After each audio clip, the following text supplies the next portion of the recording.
नाज़रीन, आज हम रोजनामा नागज़ीर के जो डिजिटल का शोबा है इस पर बैठे हैं और इसको हम नागज़ीर डिजिटल के नाम से जानते हैं। माशाल्लाह उबतवा टीवी चैनल है। इस पर हम सबसे पहले तो नागज़ीर डिजिटल की जो इंतज़ामिया है उसको बहुत बहुत मुबारकबाद पेश करते हैं। उसके बाद आज हमारा जो फोरम है इसमें हम आज़ाद कश्मीर की नागफ्ता बे और गैर यकीनी जो सूरत हाल है उसके ऊपर बात करेंगे। 2021 में जो हुकूमत कायम हुई उसके बाद आज तक कोई समझ नहीं आ सकी कि ये अवामी हुकूमत है, एस्टेब्लिशमेंट की हुकूमत है, सियासी लोगों की हुकूमत है, किसी एक पार्टी की हुकूमत। मेरे साथ आज पैनल में नाग डिजिटल के जो चीफ एडिटर हैं वो भी मौजूद हैं, चीफ एग्जीक्यूटिव मौजूद हैं सैयद दिलारो फारी, और खुद कफील तहरीक के चेयरमैन सरदार लियाकत साहब भी मौजूद हैं। अस्सलाम वालेकुम जनाब। वालेकुम सलाम। आपको स्टूडियो में खुश करते हैं। मैंने अपने इंट्रो में ये बताया है कि आज़ाद कश्मीर की जो सूरत हाल है, सियासी जो सूरत हाल है वो इंतहाई नगुफ्तबे है, यानी गैर यकीनी सूरत हाल है। एक प्राइम मिनिस्टर आया और उसको न्याजी के नाम पर एक न्याजी ने मुंतखब किया, अपना बरादरी का बंदा समझ के काम लिया। पहले बैरिस्टर साहब से, बैरिस्टर साहब ने एनर्जी पूरी ज़ाया की, उसके बाद उनको साइड लाइन कर दिया। फिर सीधा तनवीर लिया साहब से पैसा लगवाया, गवर्नमेंट से कराया, उसके बाद उनको साइड लाइन करके पार्टी को खुद तकसीम करके न्याजी साहब को लगा दिया। उसके बाद गैर यकीनी सूरत पैदा हुई और पार्टी एक दूसरे के साथ गुत्थम हो गई और आज़ाद कश्मीर में जो कायम वाली हुकूमत थी वो कुछ भी डिलीवर ना कर सकी, क्योंकि जब आपको घर के अंदर दुश्मन पैदा हो जाएं तो डिवाइड एंड रूल की वजह से आप तकसीम हो जाते हैं। आप क्या समझते हैं कि 2021 के बाद आज़ाद कश्मीर में कोई हुकूमत देख रहे हैं आप? बहुत शुक्रिया इशराक हाशमी साहब। मैं ये समझता हूँ कि जिससे पहले जितनी भी हुकूमतें आज़ाद कश्मीर के अंदर, ख़ास करके ये PTI की हुकूमत के बाद हमारे आज़ाद कश्मीर के वज़ीर-ए-आज़म को इस तरह चेंज किया जाता है कि जैसा कोई आम किसी को 18 ग्रेड का अफसर को चेंज करने में इतना टाइम नहीं लगता जितना हमारे आज़ाद कश्मीर के वज़ीर-ए-आज़म को चेंज करते हुए लगा देते हैं। मैं ये समझता हूँ कि इंसान को हमारी बिलखुसूस जो हमारी रियासत है उसको जो है ना, जो रियासत के ज़िम्मेदार लोग हैं उनके हाथों में देना चाहिए। इसके बगैर रियासतें नहीं चलती। इससे पहले हमने तजर्बा कर चुके हैं, एक तो 2 वज़ीर-ए-आज़म पहले भी देख चुके हैं। उनकी जो कारकर्दगी की बुनियाद पर जो आपने देखा है, जितने भी रियासत के अंदर काम हुआ है इन 3-2.5 सालों में, तो वो किसी से ढका छुपा नहीं है। मैं ये समझता हूँ कि जो अभी भी हमारे वज़ीर-ए-आज़म साहब हैं उनको भी चाहिए कि वो आपने जो उनकी उनकी ज़िम्मेदारी है, क्योंकि ये अच्छे खासे लायक आदमी और उनकी सियासत से बड़ी पुरानी वाबस्तगी है जो हमारे हाल में जो हमारे वज़ीर-ए-आज़म हैं, मैं ये समझता हूँ उनको चाहिए कि वो अपने पूरे तरीक़ाकार के मुताबिक पूरे रूल और रेगुलेशन को इस्तेमाल करते हुए इसको कम से कम हमारी जो रियासत की बेरोज़गारी है, बिजली है, आटा है, इसको कम से कम वो कंट्रोल कर लें और उसको जो लोगों की जो बुनियादी जो उनके राइट्स हैं वो पूरे कर लें, तो मैं ये समझता हूँ कि ये बड़ी बेहतरी की तरफ जा सकते हैं। सरदार साहब, यही सवाल मैं आपसे भी रखूंगा। देखिए, आज़ाद कश्मीर भर में आप जाते हैं, जगह जगह आपके मेम्बरान हैं, आपकी तंजीमें हैं। आपने पिछला दौर भी देखा फारूक अब्दुल्ला साहब का, उससे पिछला दौर भी आपने देखा, क्योंकि सऊदीया से आए हुए आपको मेरे ख्याल 8-10 साल तो शायद होने लगे हैं। लेकिन इस दौर में जब से PTI की हुकूमत कायम हुई, क्या आज़ाद कश्मीर के अंदर कोई ठहराव है? क्या कोई निज़ाम ऐसा बन सका, कोई ऐसा प्लान इन्होंने दिया हो जो फेडरल से ही चलो इनको मिला हो? ऐलान तो यह किया गया था कि हम 200 अरब रुपया आज़ाद कश्मीर को देंगे और तकरीबन 500 अरब जो है वो GB को देंगे। तो देने की हद तक 50 अरब भी आज़ाद कश्मीर को नहीं मिला। फंड्स की कमी है या प्लानिंग की कमी है या फिर आपस में जो इनके झगड़े हैं उसकी वजह से आज़ाद कश्मीर के अंदर कोई निज़ाम नहीं बन सका? आप क्या कहना चाहते हैं? बिस्मिल्लाह, शुक्रिया आशमी साहब। असल में इस वक्त जो सूरत हाल है कश्मीर की और हम 76 सालों में देख रहे हैं, तो खास करके जो PTI का दौर गुजरा, जैसे कि आपको ही पता है कि कितने वज़ीर-ए-आज़म चेंज हुए हैं और जो सिस्टम है वो इनसे आज तक नहीं चल सका। और मरकज़ को चाहिए, जो हुकूमत पाकिस्तान है, कश्मीर को फ्री हैंड दे दिया जाए ताकि वहाँ कोई सिस्टम कायम हो सके और वहाँ लोगों की हालत बेहतर हो सके। 70 सालों में कश्मीर की हालत आज तक बेहतर नहीं हुई। 45 लाख आबादी वाले लोग, 15 लाख लोग आज बाहर जिंदगी गुजार रहे हैं। उसकी बुनियादी वजह है कि हमारी जो भी हुकूमत आती है वो पहली बुनियादी चीज़ ये है कि उनके पास प्लानिंग ही नहीं है कि मुल्क कैसे चलाना है, सिस्टम कैसे लॉन्च करना है, आइंदा आने वाले वक्त में हम अपने बच्चों के रोजगार कैसे देना है, बेरोजगारी कैसे खत्म करनी है, तरक्की कैसे करनी है, हमारे खित्ते के अंदर जो बंजर जमीन है उनको इस्तेमाल करके हमारा गल्ला कश्मीर से पाकिस्तान होना चाहिए, बल्कि पाकिस्तान से हमारा गल्ला 70 सालों में जा रहा है। और इस पर आज तक उस तरह की कोई तवज्जो नहीं दी गई। महकमे मौजूद हैं लेकिन उस तरह के एक्टिव नहीं है, जिसकी वजह से आज हमें ये दिन देखना पड़ा, खास करके कश्मीर के रहने वाले लोगों को। नाज़रीन, एक चीज़ हमने देखी है कि किसी की भी हुकूमत हो आज़ाद कश्मीर के अंदर, जब आप कश्मीर हाउस में जाते हैं, पहली बात तो ये है कि आज़ाद कश्मीर के जो हुक्मरान है 2021 के बाद टोटली इस लिहाज से भी बदनाम हैं कि ये मुज़ाहरात में रहते नहीं हैं। ना ही तंजील साहब मुज़ाहरात रहते थे, ना ही आपके जो न्याज़ी साहब हैं, वो खैर मैंने एक चीज़ देखी उनके अंदर कम उनके फुल इख्तियारी लगाते थे, वो गए कभी कभी कश्मीर में नजर आते थे, और अनवर अल्लाह चौधरी साहब तो नजर ही नहीं आते आज़ाद कश्मीर के अंदर। दूसरी बात यह कि अगर नजर नहीं आते तो हम उनको ढूंढते ढूंढते जाते हैं कश्मीर हाउस।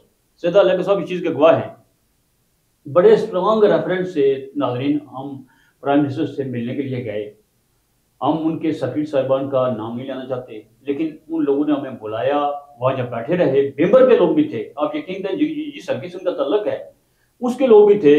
उन लोगों ने 4 घंटे हमारी तरफ बैठ के इंतजार किया और मुलाकात करने से गुरेज़ां रहे, मुलाकात नहीं की। उसके बाद फिर कश्मीर के हवाले से एक सेमिनार हुआ, वहाँ पीएम साहब से खुद मुलाकात हुई। उनको हमने कहा कि हम आपको एक एजेंडा देना चाहते हैं कि आज़ाद कश्मीर को खुद कफील कैसे बनाया जा सकता है।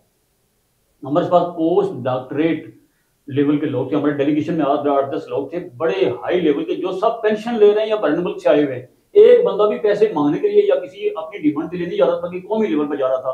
अब अपना एजेंडा हमने समझाया भी, इसके बावजूद भी चौधरी अनवर अल्लाह साहब का मोबाइल मेरे पास मौजूद है, उन्होंने मुझे अपना नंबर दोबारा रिवाइव भी करवाया, मैंने SMS भी किए, मैंने व्हाट्सअप भी किए, लेकिन प्राइम मिनिस्टर साहब ने जो आवाम से बिल्कुल दूर हैं हमसे मिलने से, मैं कहता हूँ अभी तक गुरेज़ां हैं, उन्होंने हमसे मिलना पसंद नहीं किया। शायद हमारा प्रोग्राम गलत है या वो मिलना नहीं चाहते। दिलावर बुखारी साहब अवामी हुकूमत पीपल्स पार्टी की रही, नून लीग की भी रही, कम अज कम प्राइम मिनिस्टर से मिलना इतना मुश्किल नहीं था जितना आजकल है। क्या कहना चाहते हैं आप? देखें जी, मैं ये समझता हूँ कि हमारा जो पाकिस्तान पीपल्स पार्टी की जो हुकूमत की आपने बात की, जब वो रहती थी तो उसको अवामी हुकूमत कहा जाता है और उसमें वाकई अवामी हुकूमत होती है। आप जिस दफ्तर में भी जाएंगे वहाँ पर आपको चाय और कहवे के बगैर आपको वापस नहीं भेजा जाता। और मैं ये समझता हूँ कि बिलखुसूस जो चौधरी मजीद साहब के दौरान हुकूमत थी, तो उस वक्त जो मैं मुजफ्फराबाद में जो आज भी लोग उनको याद करते हैं कि वहाँ पर कोई भी बंदा जो गया है वो कभी खाने के बगैर, खाने के बगैर या चाय के बगैर नहीं आया, चाहे वो किसी सेक्रेटेरिएट में किसी दफ्तर में भी गया हो, वहाँ पर उसकी इज़्ज़त और तवाज़ो की जाती थी और लोग उसको मिलते थे। चौधरी मजीद साहब अल्लाह ताला उनको सेहत दे, लेकिन उन्होंने भरपूर काम किया और उन्होंने भरपूर हुकूमत की और वाकई अवामी हुकूमत थी। आज के जो दौर है जो आपके सामने है, वो जितने भी हमारे वज़ीर आज़म हैं वो इस्लामाबाद के बगैर जो है ना कहीं भी नहीं बैठते। अगर कहीं उनको कश्मीर के अंदर जाना भी पड़े तो वो किसी असम्बली का इजलास होगा तो जाएंगे, अगर इजलास नहीं है तो वो यही भीतर समझते हैं कि कश्मीर हाउस में भी बैठकर हुकूमत को चलाया जाए। ये एक जो हमारा जो सिलसिला चलता है, लेकिन अवामी जो नुमाइंदा होता है या अवामी जो वज़ीर आज़म होता है तो उसको अपने मुजफ्फराबाद के अंदर भी यहाँ पर लोगों के बेशुमार मसाइल होते हैं, वहाँ पर रहना उसके लिए बेहतरी होती है और लोगों को ईजी अप्रोच होती है। साहब, आप आज़ाद कश्मीर के प्राइम मिनिस्टर को, उनके मिनिस्टर साहिबान को एक अच्छा पैगाम देना चाहते थे। आपके साथ जो डेलीगेशन था वो बड़े काबिल लोग थे, बरन मुल्क में भी रहे हैं, अमेरिका से PhD करके आए हुए, आज़ाद कश्मीर में आपको पता प्रोफेसर रहे हैं, पोस्ट डॉक्टरेट लेवल के लोग हैं। वो इनपुट लेके जब आप आज़ाद कश्मीर के PM से मिलना चाहते हैं तो क्या आपकी मुलाकात हो गई? देखें, आज़ाद कश्मीर की बदकिस्मती ये है कि जब वज़ीर आज़म बनते हैं तो उनके साथ जो लोग हैं वो किसी आम आदमी को मिलने नहीं देते। तो उनका एक सिस्टम ऐसा बना हुआ है कि चंद लोग जो है उसको घेर के रखते हैं वज़ीर आज़म को, और वज़ीर आज़म उन्हीं की सुनता है, वो अवाम में जाता नहीं है। क्योंकि हमने बहुत अच्छे से देख रहे हैं कश्मीर की जो सूरत 8 साल से हम भी वर्क कर रहे हैं, कश्मीरी गली कूचू में जा रहे हैं। और मैं आपको छोटी सी मिसाल दूं कि डॉक्टर महतीर मोहम्मद के पास पुलिस आई गेट के ऊपर के, हमें गेट के ऊपर भेजा गया। उसने कहा नहीं, ये जो पुलिस है आप जहाँ से आए वहां ही वापस चला जाए, ये गेट जो है वो आवाम के लिए बना हुआ है, यहाँ आवाम आएगी। तो हमारे जो वज़ीर आज़म है उनके आगे पुलिस होती है, वो पुलिस सबसे पहले पूछती है आप कहाँ से आए हो, पहले बताना पड़ता है हम फलां जगह से आए। तो कहते हैं वज़ीर आज़म साहब 2 बजे उठेंगे, अभी वो सोए हुए हैं, रात को जागते हैं और दिन को सोते हैं। और दुनिया के किसी मुल्क में ये चीज नहीं देखी जो मैंने अपने खित्ते के अंदर देखी कश्मीर में। मुझे अफसोस होता है कि तनवीर इलियास साहब, क्योंकि ये कि हम कोई किसी को तंज नहीं करने चाहते, तनवीर इलियास साहब से किसी भी मुलाकात करने की कोशिश की, उनका भी यही स्टाइल था कि रात को जागना और दिन को सोना। और एनुल हक साहब का भी यही स्टाइल है। लेकिन अनवर हक साहब जो हैं, इनकी जो मैंने बातें सुनी, बातों में तो बहुत अच्छी थी, और यकीन माने कि मैंने सोचा कि बहुत बड़ा बासहीर शख्स कश्मीर के अंदर वज़ीर बना, लेकिन ये अवाम में नहीं गया। ये भी जो है कश्मीर हाउस है वहां तक ही मौजूद रहा है, और वहां ही जो है चंदों से जो मामला आगे चला रहा है। ये उस तरह का, अगर जिस तरह इसके पास सलाहियतें हैं, बासहीर आदमी है, इसमें कोई शक नहीं, लेकिन अवाम के अंदर नहीं जा सका। अगर ये अवाम में जाता, लोगों के मसाइल हल करता, जैसे कश्मीर भर के अंदर आपको ही पता है कि अवामी एक्शन कमेटी बिंजी और ये आटे की सब्सिडी के हवाले से आपको ही पता है कि वो लोग अरसा दराज से रोडों के ऊपर हैं। ये बहुत आसान तरीका था हल करने का, लेकिन इसको हल करने के बजाय उनको आज तक तंगी और परेशानी, रोडे बंद कर रहे हैं, पुल बंद कर रहे हैं। ये परेशानी जब हम देखते हैं तो हम देखते हैं कि हमारी तरफ हुकूमत नहीं है, तो हुकूमत की नाम की चीज नजर नहीं आ रही है। मारकूट, या देखें एक जो बच्चा है उसको भी आप जो है सख्ती करेंगे, वो भी आपके आगे खड़ा हो जाएगा। ये जो हमारा कश्मीर का खित्ता है, वहां के लोगों को सख्ती मत करो, उनको उनके जो हुकूक है उनके ऊपर बात करो और वो हल करो। उस तरफ आज तक ये नहीं गए। मुझे ये अफसोस है। अफसोस की बात है कि एक कमेटी भी नहीं बनाई गई। कमेटी अगर बनाएगी उसने, चलो आपको दिखा एट द एंड क्या हुआ जाकर, तो आपको पता है एक कमेटी बनाई गई जिसने काफी हद तक मामला हल कर दिया है, लेकिन इस मामले को इतना 6 महीने तक इतना आपको पता है डिले किया गया है, जिससे आवाम कितनी तंग हुई है। नहीं देखें, आप खुद ही सोचें कि रोडें बंद करना, पुल बंद करना, ये हल नहीं है। कौम में जो है, कौमों के अंदर एक लीडर होता है जो एक सोच देता है कौम को, उसके मुताबिक कौम उसी के साथ चलती है। पूरी दुनिया के अंदर जिन लीडरों ने तरक्की की, उन्होंने एक सोच कौम को दी। चाइना ने कैसे तरक्की की, दूसरे मुल्क जो है दुनिया के अंदर जो तरक्की कर रहे हैं, वो कैसे तरक्की कर रहे हैं, उनके लीडर जो है वो सबसे पहले खुद दयानतदार है, फिर कौम भी उनके साथ दयानतदार खड़ी हो जाती है। आज हमारे जो लीडर हैं वो भी करप्ट है, उनके साथ कौम भी करप्ट साथ खड़ी हो जाती है। करप्शन मकाओ, जिंदगी बचाओ। जब तक हम खित्ते के अंदर करप्शन सिस्टम नहीं लॉन्च करेंगे, उस वक्त हमारा खित्ता कभी भी तरक्की नहीं कर सकता है। अफगानिस्तान 3 सालों के अंदर आपके सामने है, वो कैसे तरक्की कर रहा है, हम क्यों नहीं कर रहे हैं? हमारी बुनियादी वजह है कि हमारा निजाम जो है ना, बदलो, चेहरे मत बदलो, सोच को बदलो, सिस्टम को बदलो। जब तक हम ये नहीं करेंगे हम तरक्की नहीं कर सकते हैं। हम अपनी कौम को एक ही बात कहना चाहते हैं, मेरी कौम इस्लामी निजाम की तरफ आओ। जब तक इस्लामी निजाम नहीं आएगा आपकी हालत चेंज नहीं हो सकती है। बिल्कुल कोई शक नहीं है।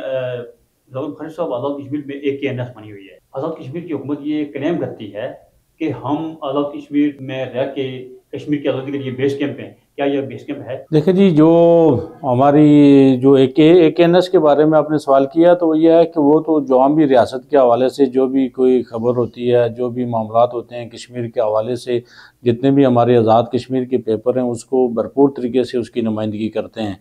हर जो भी कोई बड़ा दिन होता है, हर अखबार जो रियासत कश्मीर के हवाले से होती है तो वो खुसूसी एडिशन छापती है, ताकि हमारे जो बच्चों को, हमारे लोगों को और पूरे दुनिया के अंदर लोगों को हमारे तारीख़ का पता चले, और उनके जो शहीद हैं, गाजी हैं, और जितने भी कश्मीर के बड़े ज़िम्मेदार लोग दुनिया से चले गए हैं या हैं, उन सब के हवाले से वो हम पेपर पर स्पेशल एडिशन छापती है। और AKNS अपना पूरा किरदार अदा कर रही है वहाँ पर रियासत बेस कैम्प के हवाले से। देखें, वो ये है कि वो जो बेस कैम्प तो है ही है, लेकिन यह है कि अल्लाह हमारी बदकिस्मती है कि उस बेस कैम्प को चलाने वाला या उस बेस कैम्प के ऊपर जो है ना उसके ऊपर इम्प्लीमेंट करवाने वाला अभी तक कोई जिम्मेदार अभी नहीं बैठ सका। लेकिन बेस कैम्प तो मौजूद है। इंशाअल्लाह अज़ीज़ आप देखेंगे कि बहुत जल्द इस बेस कैम्प के अंदर इंशाअल्लाह एक अवामी हुकूमत आने वाली है, और बहुत जल्द इंशाअल्लाह आपको खुशखबरी मिलेगी। कश्मीर इशू कैसे हाईलाइट होगा? देखिए, सबसे पहले टीवी चैनल कश्मीर का अपना होना चाहिए, नंबर 1। नंबर 2, कश्मीर के जो लोग हैं वहाँ कश्मीरी खुद फ्रंट के ऊपर आके जो है वो मुज़ाकरात करें इंडिया के अंदर जाके, उनके साथ जो है पाकिस्तान साथ दे। फ्रंट के ऊपर कश्मीरी खड़े होंगे, बैक के ऊपर पाकिस्तान होगा, फिर जाके ये मामला दुनिया को नजर आएगा। साहिल का फाइल के साथ होना जरूरी है। जी बिल्कुल ठीक है। तो इस हवाले से क्योंकि हम कोई पाकिस्तान के खिलाफ नहीं है, हम इस सिस्टम के खिलाफ हैं जिस सिस्टम के अंदर हम कश्मीरी आज पिसल रहे हैं, कश्मीरियों को हक नहीं मिल रहा है। और ये जब ये इस वक्त जो मोदी ने कश्मीर के ऊपर जो कब्जा किया हुआ है, पाकिस्तान के हुक्मरान जो थे, इमरान खान साहब ने कहा था कि 2 मिनट हर इशारे के ऊपर खड़े होकर एहतजाज करें, इंडिया को बताएं कि हम आपके खिलाफ हैं, नंबर 1। नंबर 2, इमरान खान साहब ने कहा था कि कश्मीरी को याद करेगा वो पाकिस्तान का दुश्मन है। क्या ये पॉलिसी पाकिस्तान की, और हम आज़ादी की जंग लड़ रहे हैं, और हमारे जो पाकिस्तान के हुक्मरान हैं किस तरीके से हमारे साथ खड़े हैं हमें नहीं समझ लग रही है। 70 सालों में हमारे लाखों लोग शहीद हो गए हैं, हमारे मां बहनों के साथ जो जुल्म हो रहा है वो हमें पता है। हमारे दिल से पूछे कि हमें कौन कौन सी तकलीफ हो रही है, लेकिन अफसोस कि पाकिस्तान के अंदर उस तरह का साथ आज तक हमारा नहीं दिया गया, जिसकी वजह से आज भी कश्मीर जो है दुनिया के सामने उस तरह सामने नहीं ला सके कि कश्मीर के अंदर लाखों लोगों ने जानें दी, लेकिन वो हम नहीं बता सके, जिसकी वजह से आज तक कश्मीर का मामला हल नहीं हो सका। नरीन भला बुरा रहे यार, तमन मेरी उम्मीदों का जिगर का खून देने का ये बूटे मैंने पाले हैं। आज के लिए इतना ही, इंशाल्लाह बहुत जल्द मुलाकात होगी। अस्सलाम वालेकुम।